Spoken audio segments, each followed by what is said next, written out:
Okay, all right, we are rounding up our program today with our final presentation. Dr. Guoming Lee, Assistant Professor in the Department of Poultry Science, the University of Georgia, will be presenting on the development of a web-based artificial intelligence system for analyzing broiler activity index.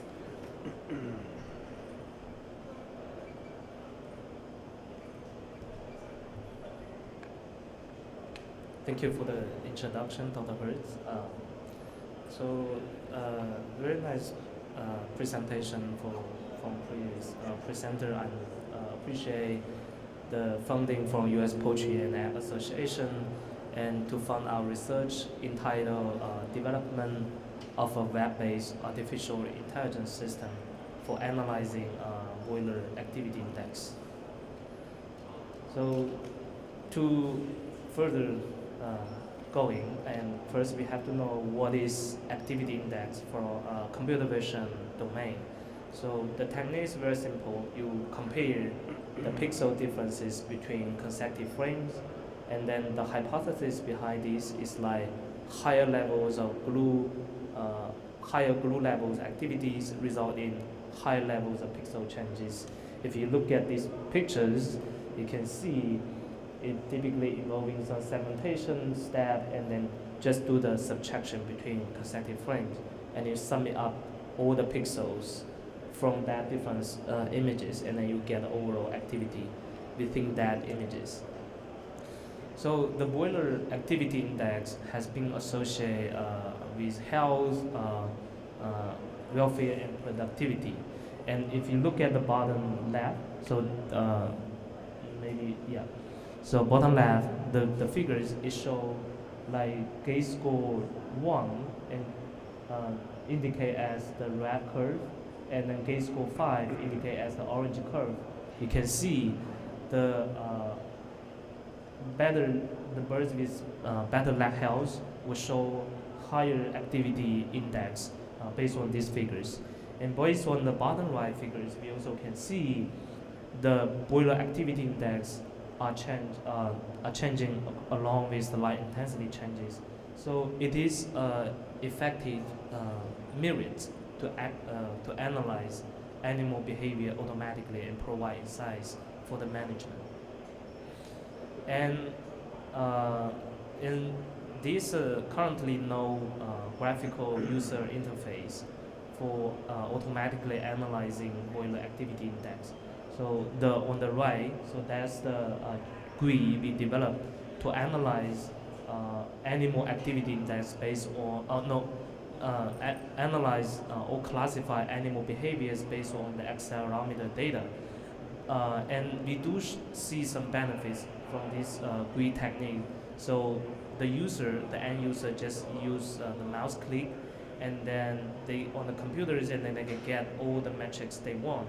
And there's no requirement for extensive programming backgrounds, which is friendly for animal researchers or scientists to get more insights from the behaviors. And with that, the overall objectives of this funded research was to develop a web-based artificial intelligence system for analyzing broiler activity index automatically. And with three specific objectives. Specific objective one, we want to verify the biological meaning of the activity index again to see whether it is effective to predict specific stress or challenges. And specific objective two, we want to explore efficient algorithm to segment individual birds from images. And specific objective three, we will develop a user-friendly interface for analyzing broiler activity index. So this is the background for specific objective one. So we use the heat stress challenges and to test the effectiveness of the activity index.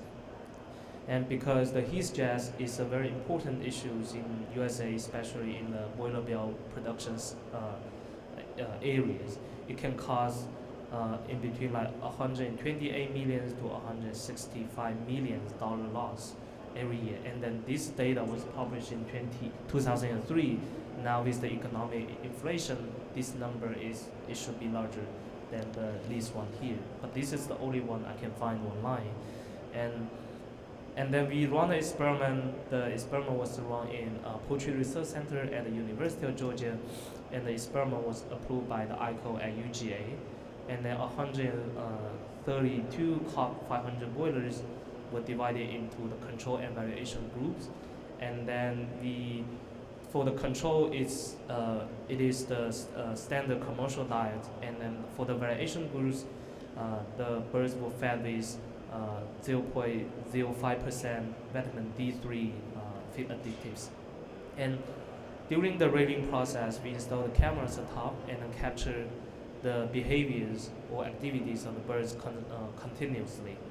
And the experiment, for experiment conditions, we can, so this is a heat stress challenge. So we have a cyclical heat run after day 27, and before the heat stress treatment, so the average temperature is around 27 degrees Celsius. And after the heat stress challenge is nearly 30 degrees Celsius. So it's kind of medium levels heat stress challenges for the bird. And then we want to see whether the birds show activity index differences under these heat stress challenges. And this is the image processing algorithm flow work. And then on the left, so that is the image processing for determining the total pixels per bird. And on the right, so we use these pixels to normalize the activity index and do the video processing. And based on the, it may be a little bit long, but yeah. So, and then we extract the activity index of the bird second by second throughout the day. And then based on this, and then we also use the unsupervised machine learning model, the K-means, to classify animal activity into low, medium, and high. And we want to, so why it is matter? Because low activity possibly means the birds are sitting down or with very less locomotive behaviors. And medium level, they probably walking or with some normal activity. And high activity that possibly indicate the birds are fleeing or running very fast. And then we do find some significant, so as highlighted here, so we see the high boiler activity index and median activity index are significant, were significant difference between the with or without his operations. So this clearly indicate the activity index could be an effective indicator to indicate the bird heat stress levels. And this is the background for specific objective 2. And image segmentation is like you have images and then you want to segment the foreground, so that is the objects out of the background. And then why does it matter? Because when you segment the objects from the background, you can analyze that objects of interest isolatedly. You don't have to care about the other background interference, and then you'll get more precise information out of that.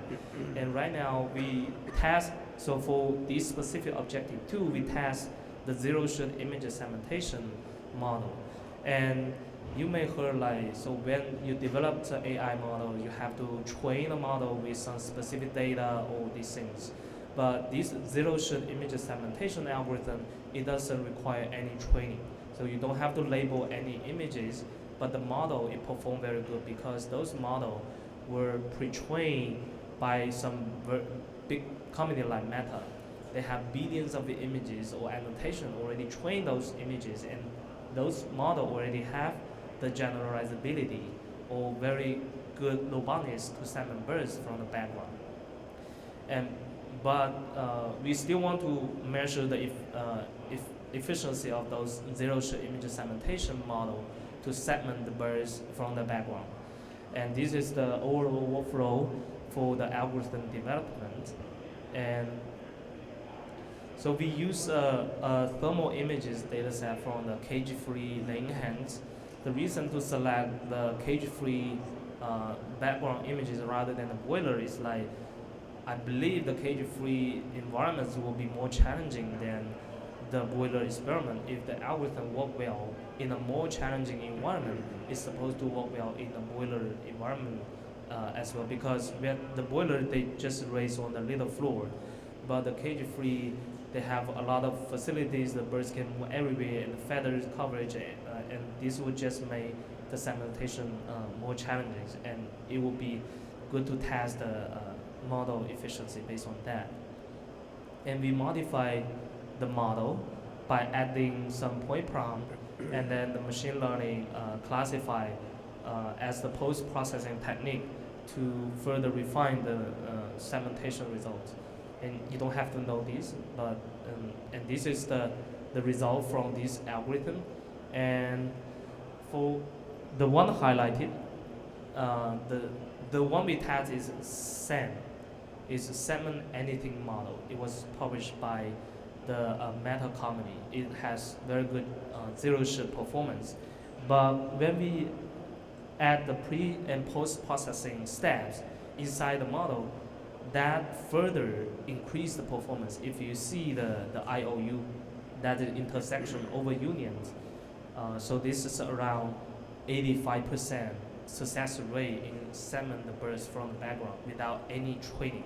So this is a very impressive performance, because we can use this model, integrate this model to our platform to segment the birds and analyze the activity index.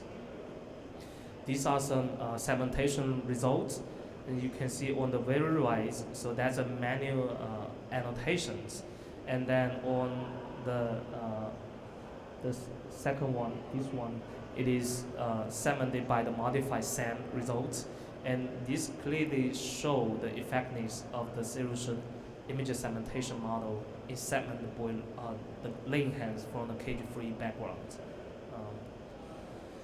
And then with the specific objective 1 and specific objective 2, we already gained some knowledge and techniques in developing the specific objective 3.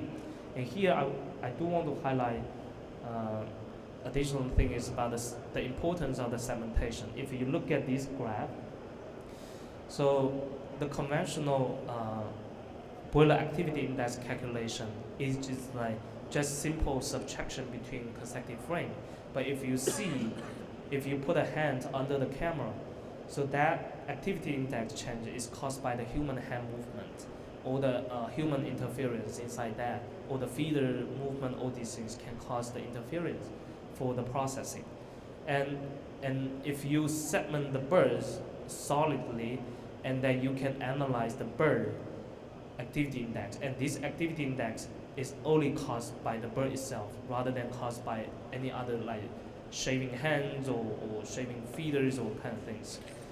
And this is the overall workflow for the user interface, and I'm gonna introduce, yeah. So this allows the user to upload your videos, and then you can select specific frame rate, and then you can extract just a couple of images, and then you use the mouse to click specific birds, and then that will segment automatically, and then it will calculate the activity index automatically throughout the frame. And here's a video demo for, I don't know whether I can play it. Oh, oh.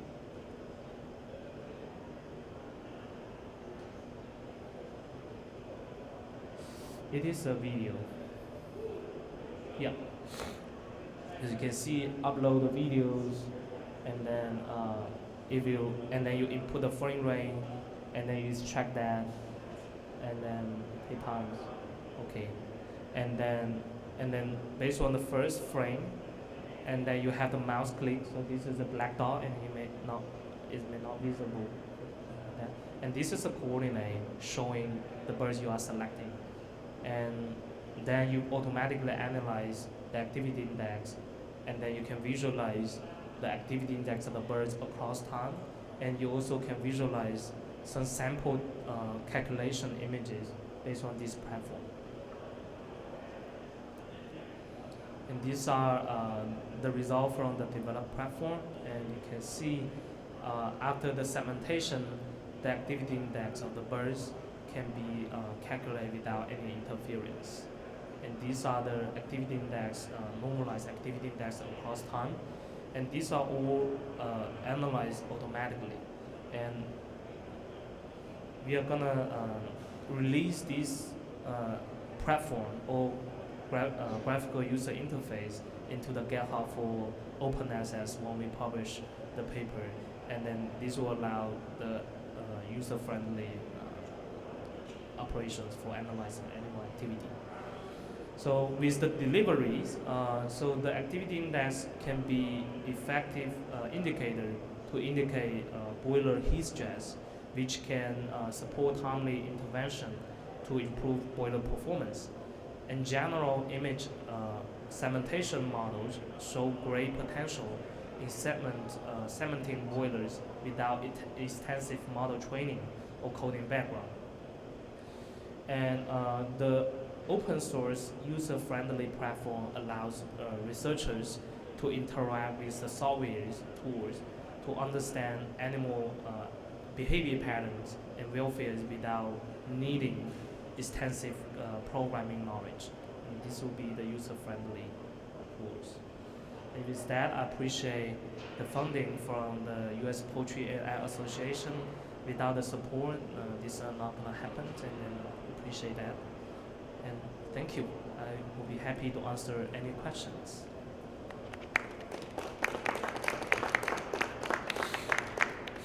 We do have time for questions. Thank you, Dr. Lee. Very interesting. So you ignore my technological awareness.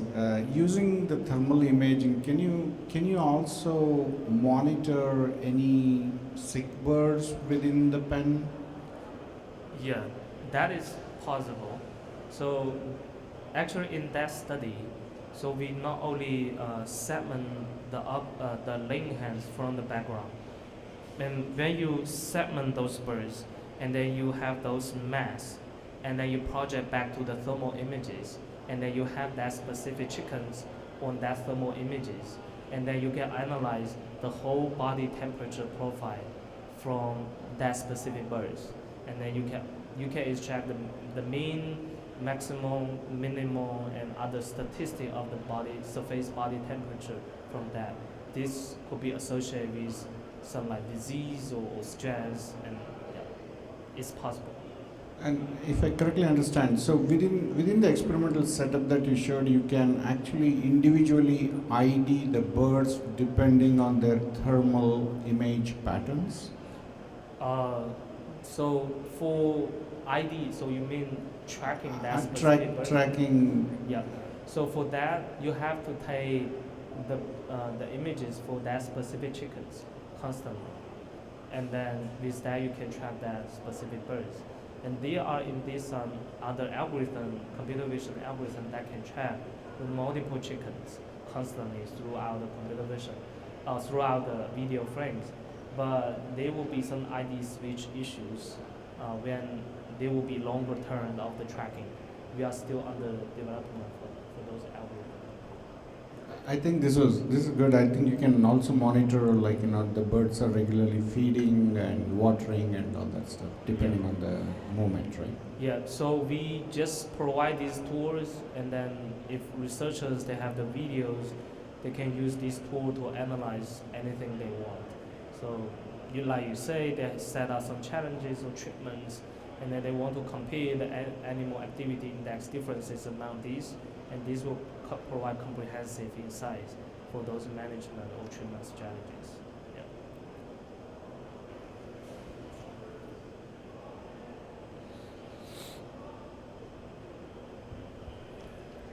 Thanks for the great job, Gomi. Yeah. I just thinking about from the user perspective, this open access web-based platform is very interesting. Will that platform also be available on the cell phone? Because I'm thinking from the lab production manager side, if I get a monitor on top of the pen, Yeah. based on the data and the reports, my cell phone may receive an alarm or notification showing the chickens, the birds are under the heat stress, for example.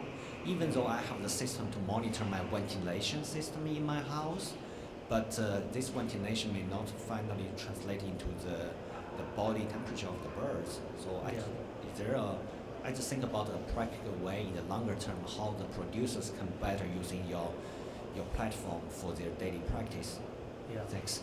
So thank you for the question. These are very great questions.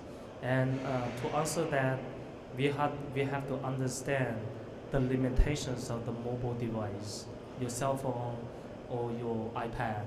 Those mobile devices, they have limited computational resources. And if you want to run those zero-shift image segmentation models on the cell phone, your cell phone will be burned out. And then it will be preferable to run it from the computer or the server basis. And then for the processing result, it can be transferred to your cell phone. Like I'm not sure whether I show it correctly. Yeah, like these things. And then it will just show the curve for the producers. Like you don't have to process it on a mobile cell phone, but you still get the insights of the birds. Yeah. But still need a lot of work. And the mobile cell phone, the data correction is another issue. Like your hand capture the videos, there will be some shaking effects, or different people, they have different heights, and then they can capture the birds with different distance, and this will create the variations to analyze the activity index. So it would be preferable to install the camera in a fixed place, and then all the analytical plan, they are the same for that chicken, and then you won't introduce additional interference for your analytics. So think about that. So I am this height, the other person are this height. They hold the cameras in different angles or different position, and this will capture different size of the birds. And your activity index differences may not caused by the birds itself, it may caused by the height differences among different people. Yeah. Hi, thank you for your presentation. Yeah. Regarding this chart, do you have like any other information about what is a bad index and what's a good index of activity? Because you have nearly zero, but not entirely zero. So what would be low activity and? Yeah. So that will be a very good question. And right now I don't have the fixed number or the fixed threshold for the good or bad activity index. Most study it will conduct like this. Let's see. Yeah. So most of the activity index analysis, they are showing like this. So you can say, okay, the activity is higher or lower in that specific treatment, and then it shows different amount those treatments. So these are the typical study for the academic domain. And then for building the threshold to indicate the good or bad activity index, you need a lot of data to building the baseline to understand, okay, so this is a good number and that is the bad number, which is not, in which the research institution or research group will not have those capacity to run such a big data analytics because we don't have the farm resources for that. Yeah. And different birds, they may have different threshold too. Yeah. Yep. Any other questions? Dr. Lee, excellent presentation, and this is going to be a great tool provided for the industry.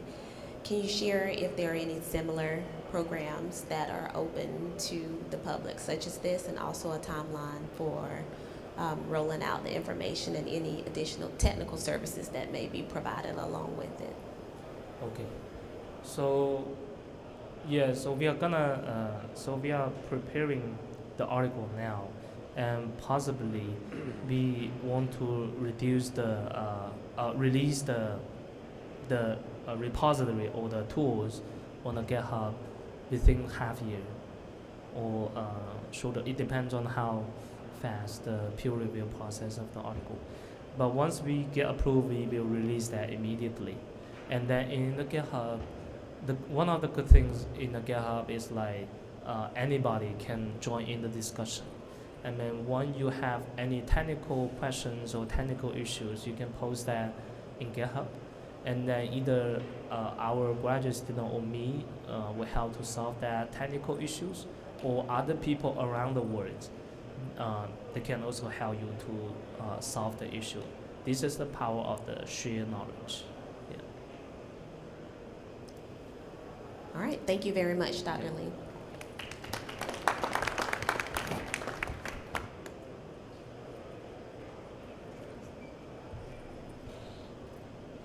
At this time, I'd like to thank everyone for your attention today. I would also like to extend my gratitude to the presenters for providing an overview of their excellent projects.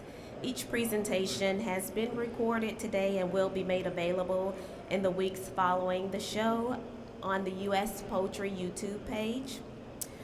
If you're interested in receiving a recording, you can contact me, or you can just go to our US Poultry research page when we have made that available. If you have any additional questions, I'll hang around and I'll be here to answer any questions that you may have. And this concludes our Research Tech Talks. Thank you very much.